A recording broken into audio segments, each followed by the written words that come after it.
যখন বলিউড হিরো হিরোইনদের একটা ছবি ভাইরাল হয় তখন বাস্তব জীবনের এই মানুষটা কি দোষ করেছিলেন, যার কোনো ক্যামেরার ঝলকানি নেই, রেড কার্পেট নেই, কিন্তু তার কাঁধেই ভর করে বেঁচে ফিরেছেন অসংখ্য মানুষ। আজ আপনাদের শোনাবো একজন আসল সুপার হিরোর গল্প, যিনি সুপার হিরোর মতন উড়তে পারেন না ঠিকই, কিন্তু হেঁটেই পৌঁছে যান মৃত্যুর মুখ থেকে জীবন ছিনিয়ে আনতে।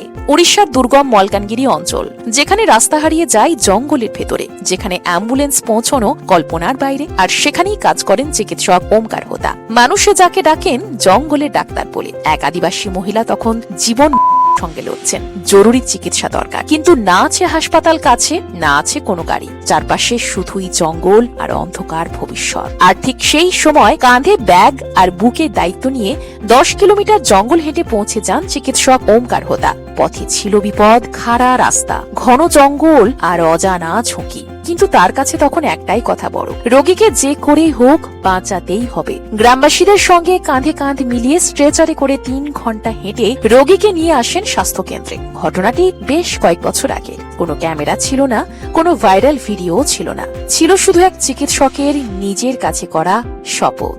এই এলাকায় 15 বছর ধরে স্বাস্থ্য কেন্দ্র থাকলেও 24 ঘন্টার বেশি কোনো ডাক্তার থাকেননি। পরিবেশ কঠিন ছিল, মানুষ হাসপাতালের উপর ভরসা করত না, কিন্তু ওমকার হোতা গ্রামে গ্রামে গিয়ে কথা বললেন, চিকিৎসা করলেন, মানুষকে বোঝালেন যে হাসপাতাল মানেই ভরসা।